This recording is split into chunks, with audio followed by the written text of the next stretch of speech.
All right. Hello, everyone. Hope everyone's doing well this afternoon. Thanks, everyone, again, for taking the time to join us here for our first Careers in Code live Q&A session. My name is Jesse Waplinski. I'm one of the partners at Hack Upstate. I'm also joined on the call today by Max Matthews, our new Dean of Students and Lead Instructor, who will have, say, a few words in just a moment here. But let's dive right into it here. So as a heads up, as I'm sure you're all already aware of this, but we're broadcasting this live on YouTube, and we're also recording this. So you'll be able to watch this recording afterwards. And at the same time, for all those who RSVP at the meetup.com page and prospective students and so forth, we'll also be sending this along to them as well, in addition to a bunch of other resources, namely our answered questions after this call. Just really quick rundown of agenda. Again, going to kind of breeze through the first half of here just so we can answer your questions. But first and foremost, just going over to how to submit your questions for those that are watching live. Those of you that have already submitted questions, thank you. They'll be answered shortly. Just give a quick intro of our team and the folks on our end, and a little bit more about Careers in Code, some of our experience, outcomes, and testimonials, just for those who may be tuning in on Careers in Code for the first time. Then we'll dig into some of the submitted and common FAQs. And then finally, we'll have an open QA session. And again, in just a minute, I'll tell you how to submit questions if you're viewing us live right now. Okay, so in terms of submitting questions, for those of you that are watching right now, there's a link right there. And Max, if you wouldn't mind dropping these in the YouTube chat, that'd be awesome. You can also find these links on the meetup.com page. We have a Google form where you can submit questions. We also have a QR code that you can scan right now, and it'll pull up the form you can submit. We also have an FAQ page on our website. If you go to careersincode.org/FAQ, or you can just go to careersincode.org and click on the FAQ link in the nav bar. It'll bring you to more or less what we're going to be going over today. And so feel free to review those if you'd like. There's a pretty comprehensive list on there. And at the same time, if you missed any of these links, you'll notice that on the bottom there, there's a submit your questions and view our current FAQs that will be up throughout this entire presentation. So you can reference those quickly if you'd like, and we'll also have the QR code there on the majority of our slides. Just got to give a quick, huge thank you to our team, who's been tremendously hard at work as we ramp up for our spring cohort here. Myself, again, one of the partners at Hack Upstate. Doug Crescenzi as well, founding partner of Hack Upstate, who's been instrumental and really couldn't ask for a better partner at Hack Upstate. Max Gerlach, who is our program manager, who's been doing some really amazing work and helping with the day-to-day operations of the program. Jason Scarf, who will work closely with our students over the 24-week program and helping our students navigate difficult problems or challenges or barriers that they may face. And Laura Thorne, who is our career coach, who works with our students to help prepare them for their job search, and help our students navigate their career with confidence and competence. And last but certainly not least, Max Matthews, our new Dean of Students and Lead Instructor, who really I think is going to take Careers in Code to the next level. So Max, I'd love for you to come off mute and just say a couple quick words here. Hey guys, my name's Max Matthews. Thank you, Jesse, for the introduction. I am super excited to come on nearly full time and be working with the students. I was involved in both cohort 1 and cohort 2. And am super excited to be taking charge of the curriculum, bringing some project-based updates on board, and a couple other things. So super excited to get the program kicked off. Awesome. Thank you so much, Max, and thrilled to have you here. I also got to give a big thank you to our partners who have really helped to take Careers in Code off the ground for our second cohort and the spring cohort here. Many of you may have already met Amanda and/or Nicole from Lemoyne College's Area 121 team. And then if you haven't met them already, I'm sure you will soon. Liza Semide and Amy Durfee from Center State CEO. So huge thank you to all these wonderful folks for helping out and really helping to get this cohort off the ground. Just really quick background. Again, I'm sure many of you know this already. But just want to give a quick rundown for what we do if you might be seeing or learning about Hack Upstate and Careers in Code for the first time. So we started Hack Upstate in 2013 with the underlying mission to advance Central and Upstate New York's technology community. So since 2013, we've organized 15 total weekend-long hackathons. And if you're not familiar with what a hackathon is, you can sort of think of it like a weekend-long invention marathon, where folks from all over the place, technologists, engineers, designers, developers, they would traditionally get together in Syracuse, New York, and build hardware and software projects over the course of 24 hours. And then at the end of those 24 hours, folks ultimately demo their projects that they've created, and then a panel of judges gives out some prizes to some winners. That's been a lot of fun. And as a consequence of these events and collaborating with all these folks over the years, really two main things that happen that enable us to take on careers in code. First and foremost, over the years, we've helped to facilitate a couple dozen job placements that we're really proud of and get really excited about. So if there are folks and employers looking for opportunities, we'll try to connect the dots the best we can, promoting these opportunities to our tech communities, making direct introductions if we can, and so on. So we get really excited when we can help folks get jobs. And then secondly, we built a pretty robust network of technologists, local employers, and academia over the past several years. So we have a couple thousand collective social media followers, a couple thousand on our mailing list. And we've been really able to tap into this network of folks to identify first-rate instructors, students, and partners to make careers in code happen. So what is careers in code? Again, for those of you who may not be familiar, with careers in code, we're really set out to solve two problems in particular that we identified. First off is the poverty issue in central New York, and specifically Syracuse. So Syracuse in particular, the poverty rate remains among the highest in the United States. And as a consequence of this, unfortunately, there are few opportunities for individuals that are battling poverty to advance themselves professionally. So what we're trying to do with careers in code is increase this equal access to these educational opportunities that today may not be available to individuals that are living in poverty. And the second problem that we still see today as well is the talent shortage, where many employers throughout central and upstate New York are really struggling to hire qualified software developers. What happens, unfortunately, is these employers are left with no choice but to outsource and find folks that operate outside of New York State. And so we think that these are dollars and opportunities that are leaving our region. And so with careers in code, we're really trying to increase our talent pool here locally, and also put our employers in a position where they can hire locally and keep those jobs here. So with careers in code, we're providing our students with the software development training and an effort to give them the fundamental skills they need to identify entry-level jobs, internships, and consulting arrangements with employers after 24 weeks of instruction. Just really quick on our experience. So to date, we've run 2 successful cohorts of careers in code. So in 2021, we launched our most recent cohort, our second cohort, in partnership with the Moines College's Erie 21 Initiative, Center State CO, and JP Morgan Chase. And in 2019, we launched our first in-person cohort of careers in code in partnership with Onondaga County. We launched our Economic Inclusion, Center State CO, and the Tech Garden. And we're so fortunate to have these partners of careers in code to have successfully organized 2 cohorts to date. And we're thrilled to be able to organize 2 cohorts in the fall and spring this year with similar partners. I won't dig into it too much here, but we'd encourage you to also take a look at some of our outcomes from our first 2 cohorts. So our most recent cohort of 2021, we saw 4 of 11 of our graduates obtain those entry-level positions. And then our cohort in 2019, we saw 8 of 11 of our graduates obtain those entry-level positions with local employers. You can feel free to check this out. careersincode.org/outcomes. You can also find that in our nav bar that goes into some really detailed data on careers in code and some of our outcomes. Just a few quick testimonials. I won't read off any here. Just a couple testimonials that our students have submitted to us. And we really think that this opportunity has changed their lives for the better and set them on the right path to becoming professional software developers. And a quick shout out to all of our alumni of Careers in Code who have given back tremendously, serving as instructors and teaching assistants and really being plugged in with the Careers in Code program. So thank you to all of our alumni of Careers in Code and all your hard work. All right, so now into the FAQ portion. So on this slide in particular, I'll dig into some of our most commonly asked FAQs, and then I'll hand over to Max, who will kind of handle the live portion of the FAQs and some additional ones we received. So first and foremost, we've had a lot of questions just on the schedule and what that's looking like. And it's been a little bit flexible just because we've actually received quite a lot of applications just in the past 1 to 2 weeks. So we kind of kept pushing things out. But as of right now, we have the schedule solidified.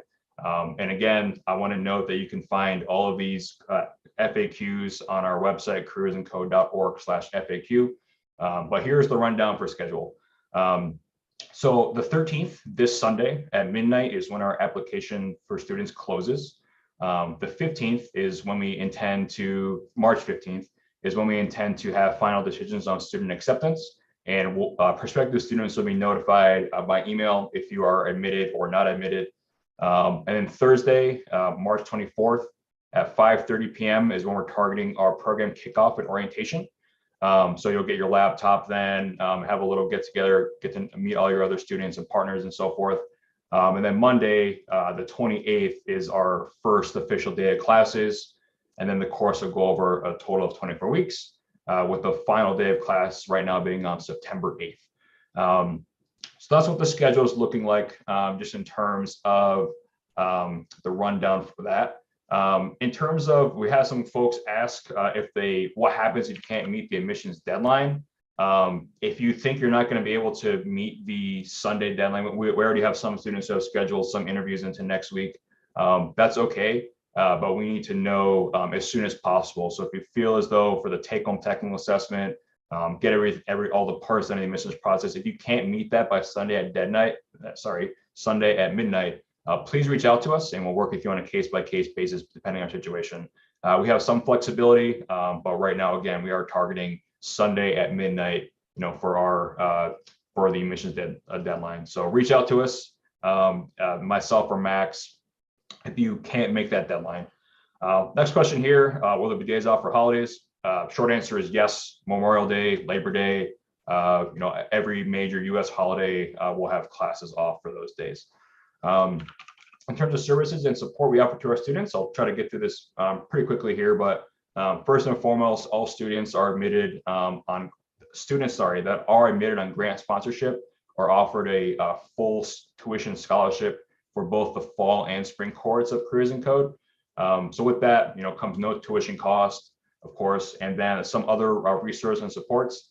One is a loaner laptop, and I'll dive into the specifics of that in just a minute. Students also gain access for the spring cohort, a spending stipend. So every student has the access to $1,400 for whatever they see fit to spend on for this cohort. So whether, we've seen things in the past two courses, such as rent, we've seen transportation needs, additional learning resources, really whatever you need to be successful. And if there are financial burdens, you can use those funds for supporting whatever you need to. We also have two individuals I mentioned on our team.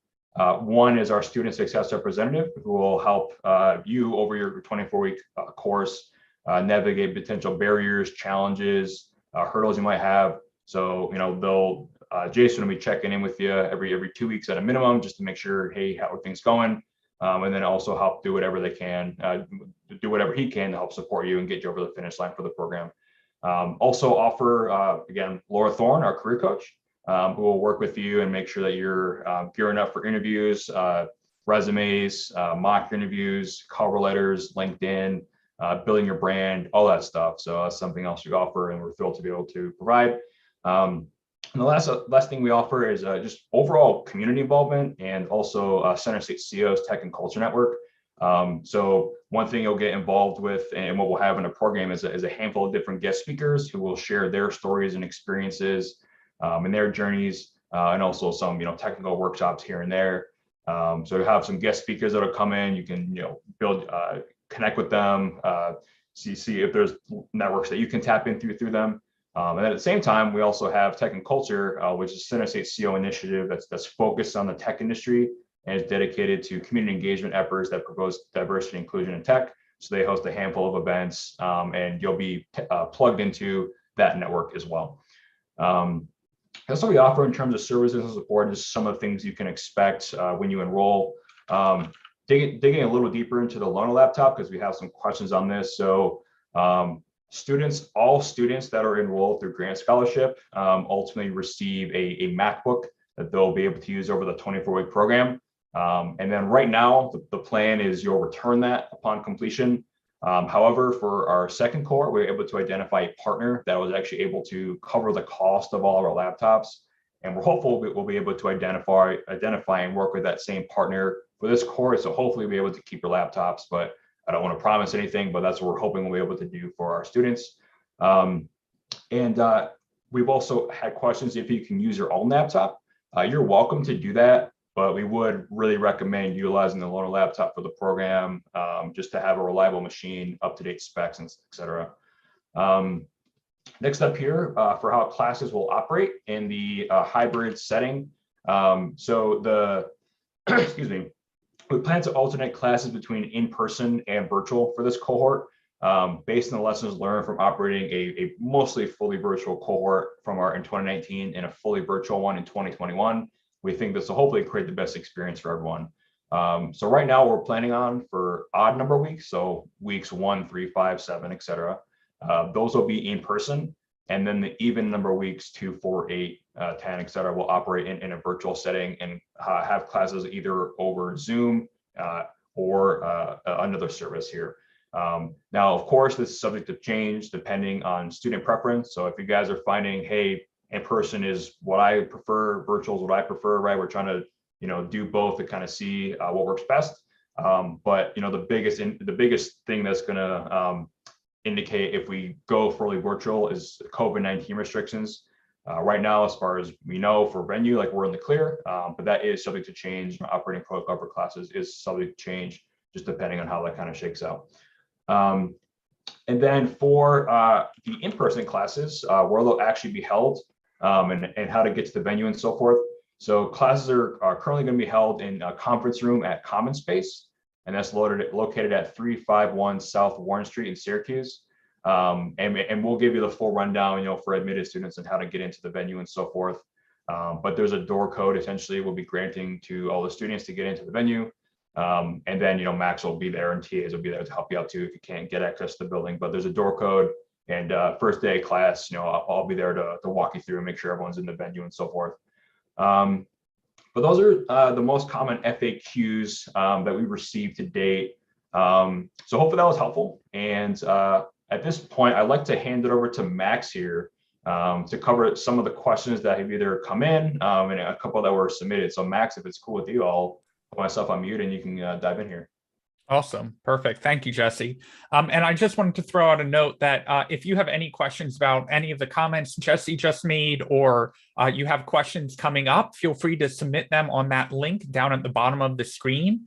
Or you can also just throw them in the YouTube chat. We are monitoring that and should be able to answer. There's about a minute or two delay between us seeing the question and being able to answer it. But definitely feel free to throw questions in the chat or on that form, and we will get to them towards the end of the session. Super excited to get started here. And, one of the things that one of the students was asking us is, hey, what's the value of your coding boot camp and what makes you different? And I thought about that because I've been involved in both the first and second cohorts. And I've also gotten feedback from students who might have tried a boot camp before and really haven't been able to get through it. And I think what really makes us different is we are tied into the upstate community, right? We are based in Syracuse and we take advantage of that smaller city.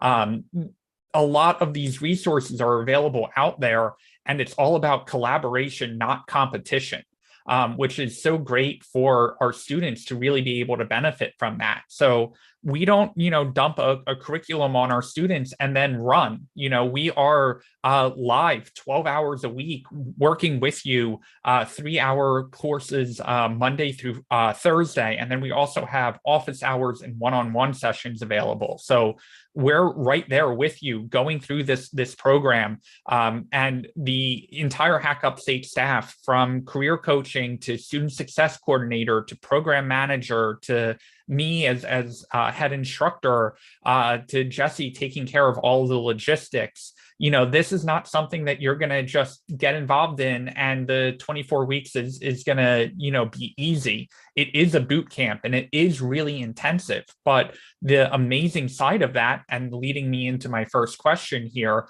is that you are going to be in a job market with skills that are really in demand. And so we have been working with Center State CEO. We have talked to, I believe, 8 employers at this point, and really figuring out what their hiring needs are. What does a junior level position look like? What do job titles look like, right? Because it's not just coming out of here and being a full stack web developer, you may come out of here and realize that project management is the place you want to be, or there may be data engineering that you want to go into, or maybe quality assurance, which is still in that realm of software, is where you want to go. And that's one of the beautiful things about this program is, while we are targeting you to be a full stack developer by the end of this, we consider any student a success who's able to get a job in any technically related field. And so the coding job market in Syracuse right now has a lot of demand for full stack web developers. There are I don't want to say a majority of employers, but a good handful of employers in the Syracuse area are using the .NET framework and C#, but we have heard everything from Java to JavaScript to Ruby on Rails to C# to regular C. We've heard employers using Mongo and SQL databases. We have heard employers saying, hey, we don't even need a web developer. We just need someone who can make a desktop class application.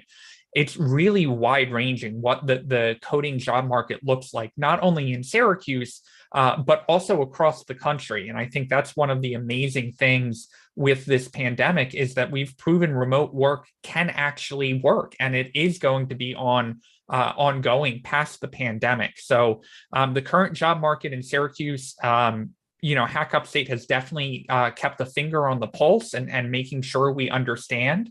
But one of the things that we decided in choosing our curriculum and really building a custom one from scratch was that we wanted to make sure that the concepts were getting across, not just the programming language. So we're not teaching you this JavaScript curriculum and you get to the end of it and it's like, good luck.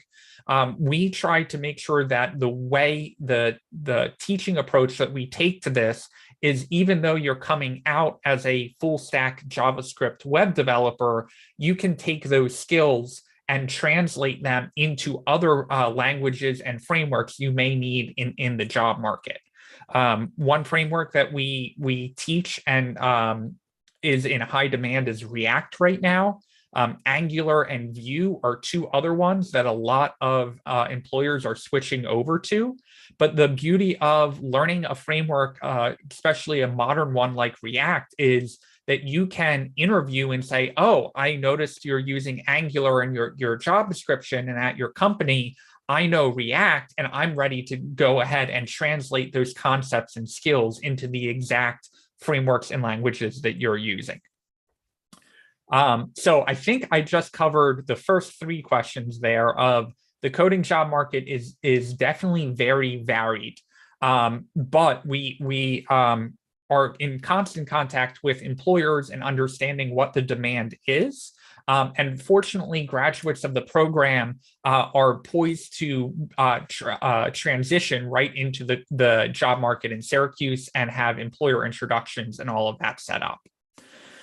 There's actually a coding apprenticeship program that Center State CEO is working on right now, and applications for that will go live in I believe within the week.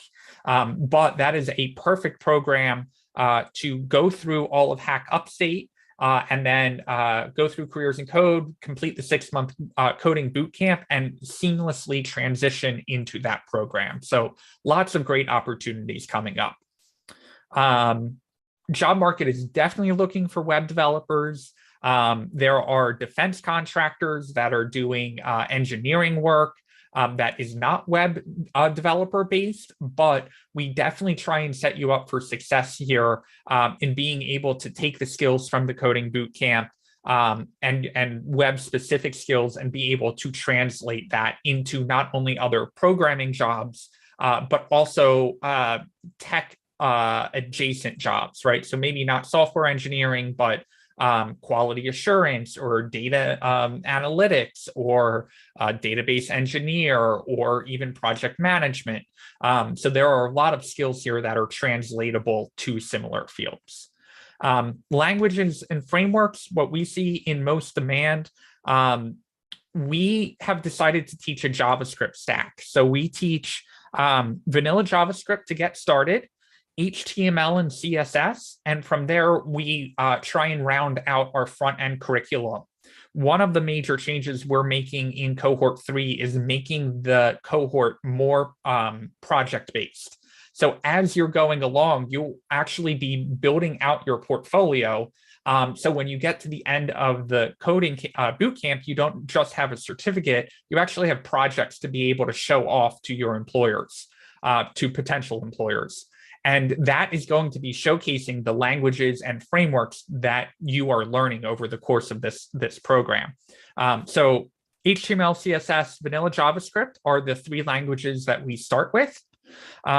From there, we do a couple projects on making a basic e-commerce site, being able to rebuild a popular video streaming platform, or at least the front end of it. A couple cool projects there. From there, we cover some internet and API basics, how to make API calls. And by the way, if I'm using acronyms that you don't understand, that is not a cause to be concerned.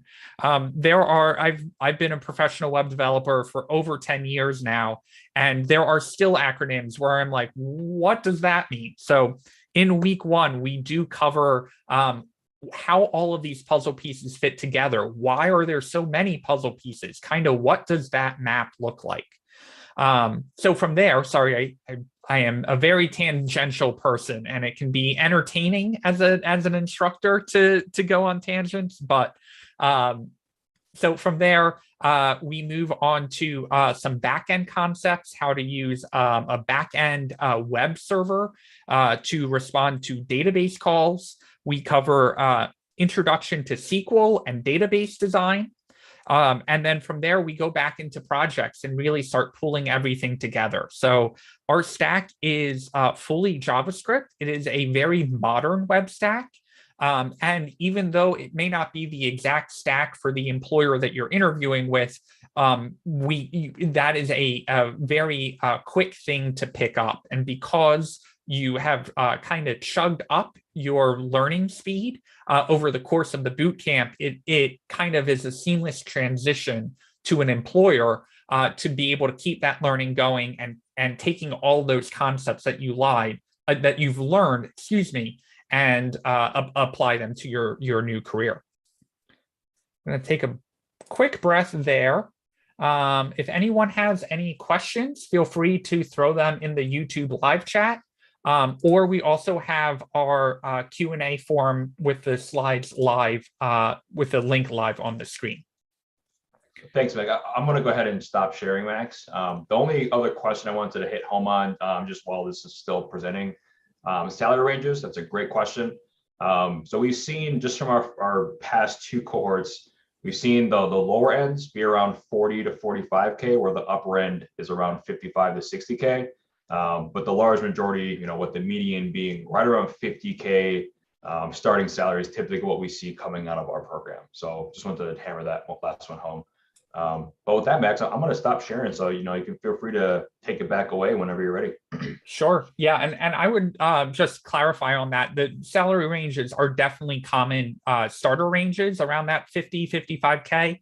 But what I think is really unique about software engineering is how quickly you can climb that career ladder and go from entry level to junior to senior. Normally when we think about a senior job role, we're thinking at least 5 years, if not 10 years. And what we find is because graduates of boot camps are so well driven and want to get ahead so quickly and learn all of these concepts, that you can climb up that salary range really quickly. And the other thing I wanted to comment on there is that we're also seeing salary ranges across engineering climb due to remote work becoming so popular, right? So when you come out of this program, of course, we would love you to be, working with a Syracuse employer, but it also opens the door to remote as well. And remote is bringing salary ranges up, not just for those remote positions, but also the local positions as well. So 2 things I just wanted to comment on there of, starting salary ranges somewhere around that 50 to 60, but within a couple of years, you could be pushing well around six figures, if not higher. I think the average senior developer across the country is somewhere in the 120, 130 range.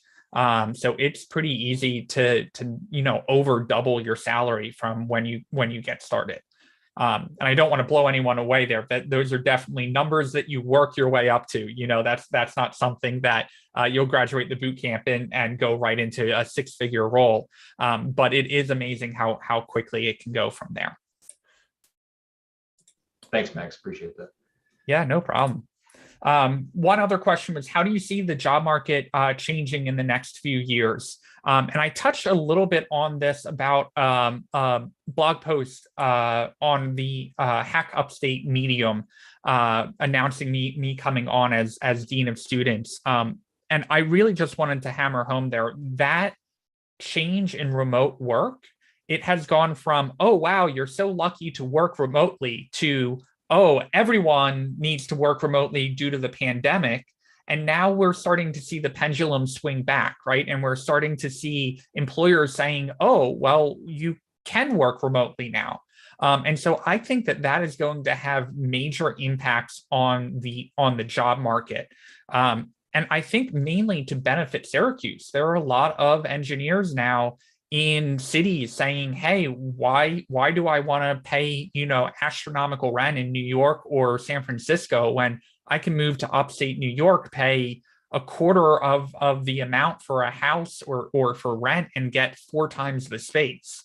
And so that's how I foresee the job market changing.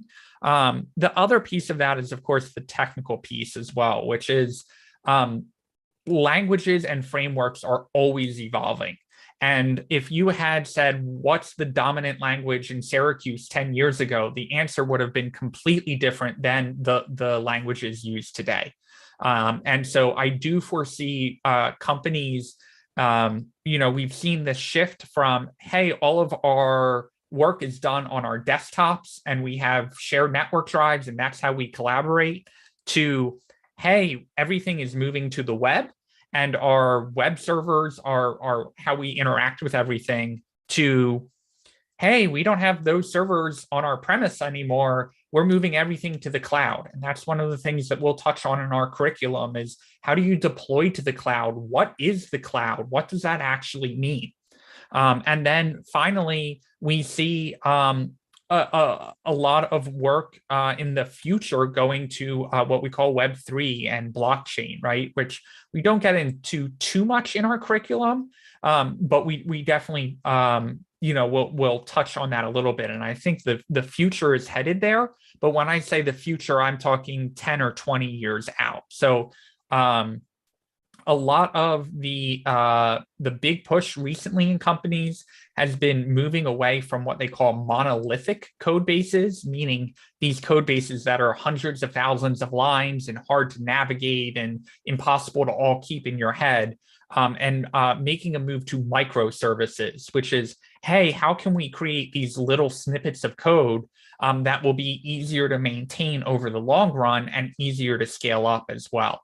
And so part of our curriculum is about the cloud, is talking about microservices. And I think I can pretty confidently say that one of the most common languages for deploying these microservices is JavaScript, which is, of course, the language we spend the most time on in the curriculum. So I think that's one of the things that excites me the most about working with Hack Upstate and Careers in Code is we aren't quite cutting edge, but at the same time, we're pretty close to that bleeding edge, right? Of staying up to date, teaching the most modern concepts, but at the same time, being able to translate those to what employers are really asking for. Awesome. Thanks, Max. Cool. If you, Max, you want to transition to some of I think we've only received almost like 1 or 2 additional questions on the form, but that was the call. Once we get through these, we're pretty close to wrapping up. So I'm actually going to hand over to you again for the new questions we received here. I think we only got 2. Awesome. Thanks, Jesse. So a suggestion came in for, would it be possible to set up a Slack or Discord or discussion area for people who are not in the boot camp or not boot camp students but would like to follow along with YouTube videos. I think that's a great idea. If you head to hackupstate.com, no dash hackupstate.com, there is a button on there to join our Slack. We actually have a pretty active Slack community and have found that to be a really successful collaboration tool, not only for cohort 1, which was in person, but cohort 2, which was remote. So I'm super excited for this hybrid approach of being able to learn both in person and remotely. So we will definitely get a channel set up. We have, 4 different levels right now to be involved in the boot camp. And one level is actually observer, right? Which is really set up for, hey, all of your classes are live on YouTube. Can I follow along with them?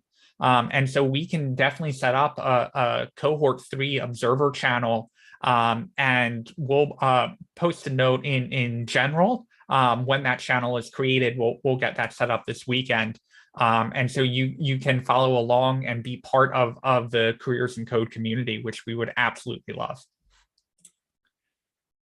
And the other question that we have is, what advice would you give to someone who is just a beginner coder who would like to have career readiness in the tech industry to break into the field?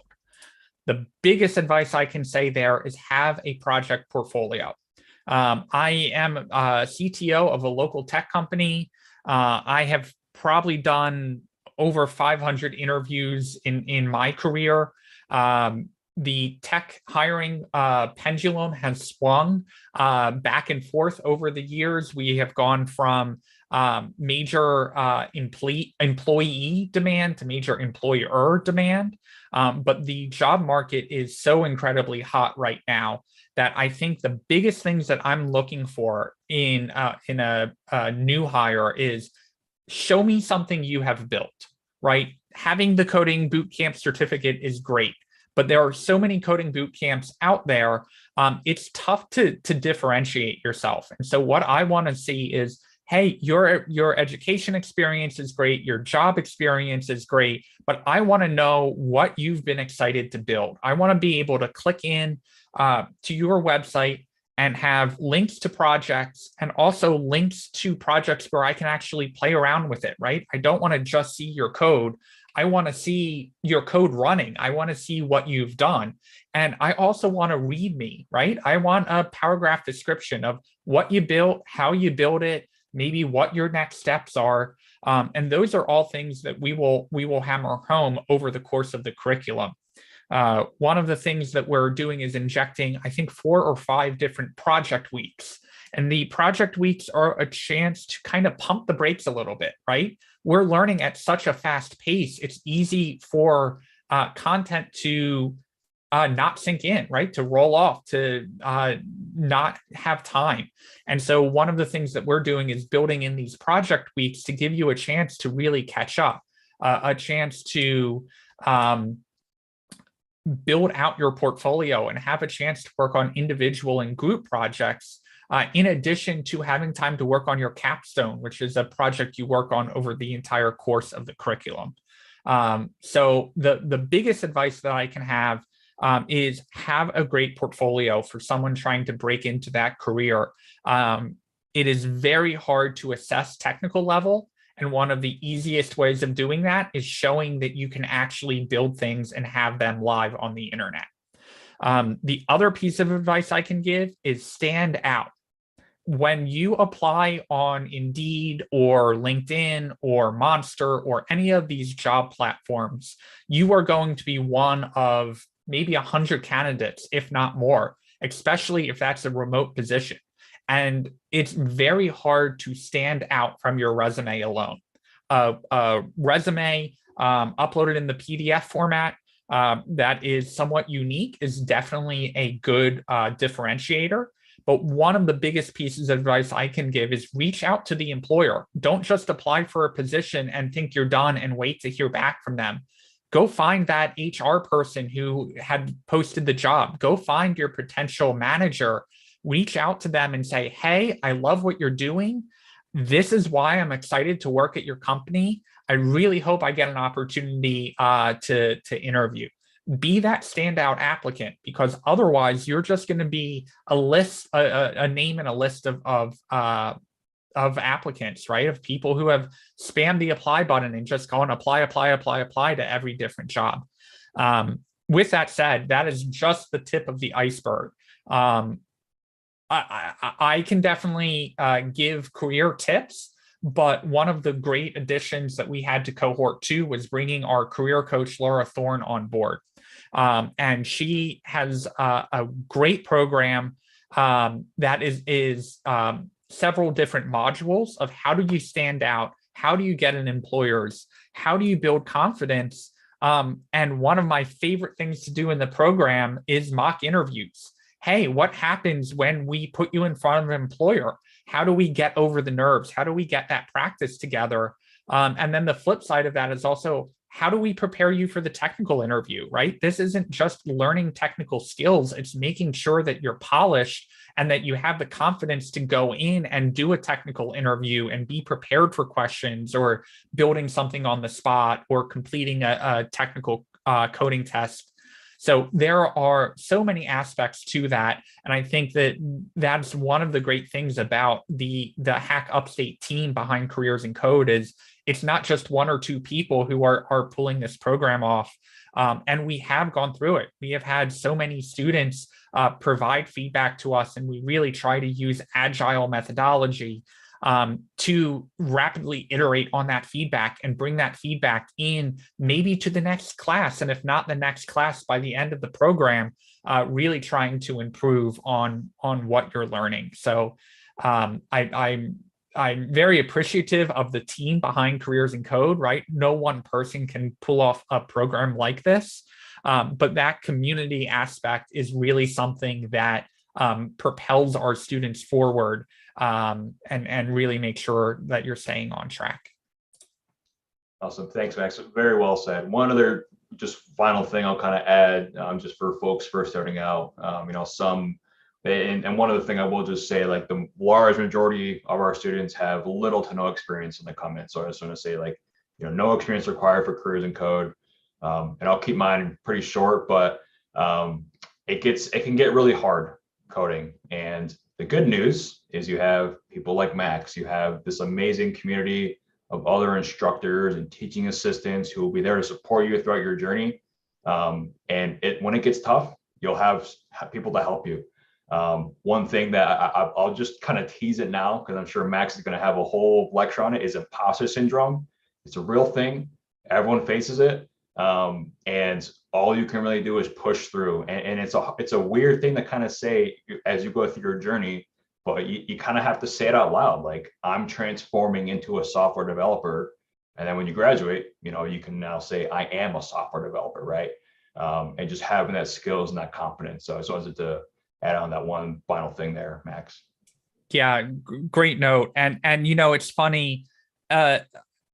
A lot of people ask me, well, what's the difference between a junior developer and a senior developer?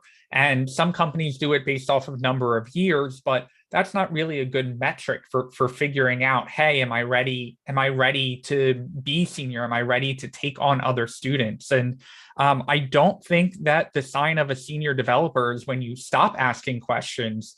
It's actually when to know when to ask a question, right? Because you won't ever learn all of software development and software engineering, right?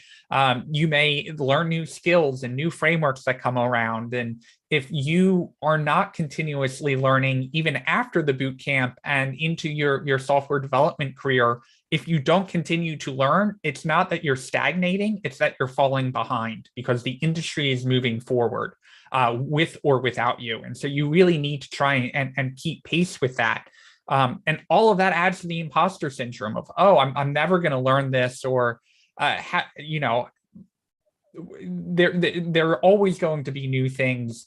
How do I ever feel like I can do a job in this? And it's something that all developers feel, even senior developers, right? And so that's why being part of this community is so great, is that you can vent to another student and go, I just don't get this concept. I don't think I'm ever going to learn this. I don't know if this is right for me.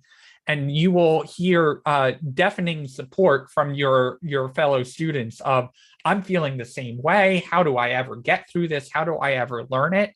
And that's kind of the energy that comes from the boot camp that propels you through it is, hey, we're all in this together. We're all learning this. And I think I saw a comment in YouTube of everyone involved in this program is either gone through it as a student or is a professional in the Syracuse community who has been working as a professional in all of this. So you're not just getting, some curriculum handed to you and it's good luck. You're getting honest instruction and feedback based off of real life experiences. And so it's really just a fantastic program, and we'll identify imposter syndrome early on. And we will continue to monitor it through weekly or bi-weekly one-on-ones to make sure you're not going off course. And when you do feel that imposter syndrome, being able to nip it right in the bud, address it, find more resources that you need, and get you back on track and get you confident. Awesome. Thank you, Max. All right, awesome. I'm taking a look at the I'll kind of do like a last call for any additional questions. And again, thank you to all of those who submitted questions to us. I'll kind of give a last call and give it like a minute or two, if that's cool with you, Max, just for getting a last minute. I'm taking a look at the YouTube chat too, unless I don't see any questions there. But thank you all for joining and chatting there. Hello, whoever's watching. Carolyn, Kyle, Christy, hello. We do see this. Larry, hello, if you guys are still on. Awesome. So we'll give it another minute here just for any additional questions to trickle in. Otherwise, if you didn't get an opportunity to ask it now, feel free to reach out to myself and Max via email.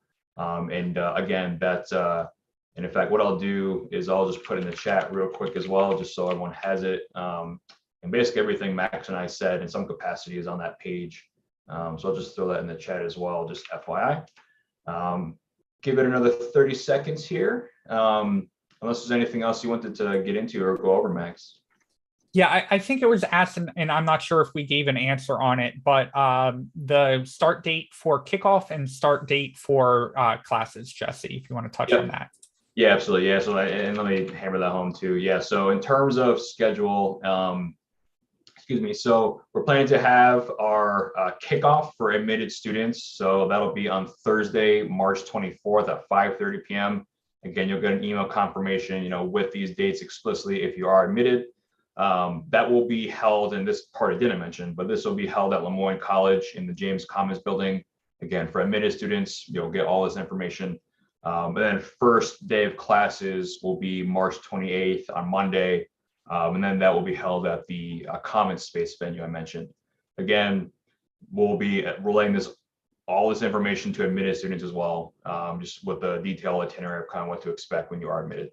But thank you, Max. That's very important. That's probably perhaps the most important question. So, and I think Jesse touched on, our admissions process is ideally running on is finishing on Sunday, this Sunday, the 13th. If you have any problems or are worried about not being able to make that submission date, please reach out to Jesse or myself, and we'll be able to coordinate and see if we can get something working there. And then we'll be reviewing those applications next week and should have decisions shortly thereafter. So we are getting very close to the kickoff of this program and are excited to get our students on board. Awesome. Cool. Well, I don't see any new questions here. One last one, Carolyn, will videos of each class be live on YouTube or will be able to watch asynchronous? So yeah, so just like we did for our second cohort, we're going to have classes also queued up live on YouTube, and then they'll be recorded after. And in fact, if for those that are still watching, we actually have all of our previous classes recorded too. So if you want to kind of take a look and see like what we've done in the past, you're more than welcome to. At the same time, if you want to rewatch classes, then you can go do so on YouTube, which is kind of neat about having like the virtual aspect too. But cool. I'm not seeing any other questions. So Max, anything else you want to get into? Otherwise, I think we're good to wrap up here. That's it. Thank you guys so much for joining the live stream. And even if you don't get into the program, you're welcome to go through with on observer status with us. and we'll be having those videos post right to YouTube. So thank you so much for joining and being a part of this community. Cool. Thanks, everyone, and have a wonderful rest of your night and a great weekend.